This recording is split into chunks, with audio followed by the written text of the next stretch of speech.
द्रौपदी का जन्म। पांडवों को एकचक्रा नगरी में रहते कुछ काल व्यतीत हो गया तो एक दिन उनके यहाँ भ्रमण करता हुआ एक ब्राह्मण आया। पांडवों ने उसका यथोचित सत्कार करके पूछा, देव, आपका आगमन कहाँ से हो रहा है? ब्राह्मण ने उत्तर दिया, मैं महाराज द्रुपद की नगरी पांचाल से आ रहा हूँ। वहां पर द्रुपद की कन्या द्रौपदी के स्वयंवर के लिए अनेक देशों के राजा महाराजा पधारे हुए हैं। पांडवों ने प्रश्न किया, हे ब्राह्मणोत्तम, द्रौपदी में क्या क्या गुण तथा विशेषताएं हैं?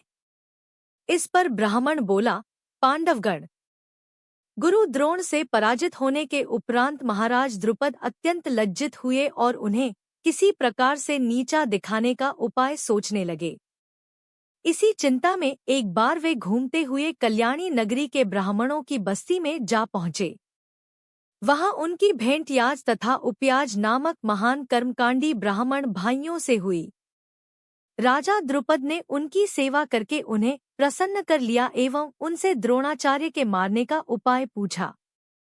उनके पूछने पर बड़े भाई याज ने कहा, इसके लिए आप एक विशाल यज्ञ का आयोजन करके अग्निदेव को प्रसन्न कीजिए, जिससे कि वे आपको वे महान बलशाली पुत्र का वरदान दे देंगे।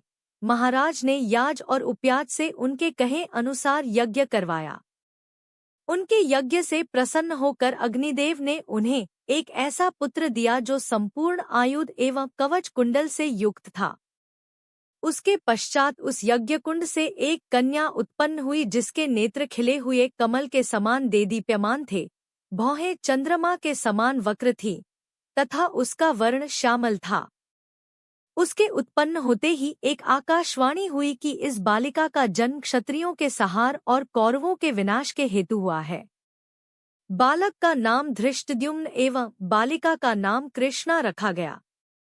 द्रुपद ने धृष्टद्युम्न को शिक्षा के लिए द्रोणाचार्य के पास भेज दिया और द्रोणाचार्य अपनी समस्त शत्रुता को त्याग कर उस बालक को विद्या प्रदान करने लगे।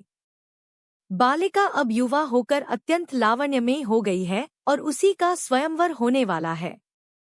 उस ब्राह्मण के प्रस्थान करने के पश्चात पांडवों से भेंट करने वेदव्यास जी आ पहुंचे। वेदव्यास ने पांडवों को आदेश दिया कि तुम लोग पांचाल चले जाओ। वहां द्रुपद कन्या पांचाली का स्वयंवर होने जा रहा है। वह कन्या तुम लोगों के सर्वथा योग्य है, क्योंकि पूर्व जन्म में उसने भगवान शंकर की तपस्या की थी और उसकी तपस्या से प्रसन्न होकर शिव जी ने उसे अगले जन्म में 5 उत्तम पति प्राप्त होने का वरदान दिया था। वह देवस्वरूपा बालिका सब भांति से तुम लोगों के योग्य ही है। तुम लोग वहां जाकर उसे प्राप्त करो। इतना कहकर वेद व्यास वहां से चले गए।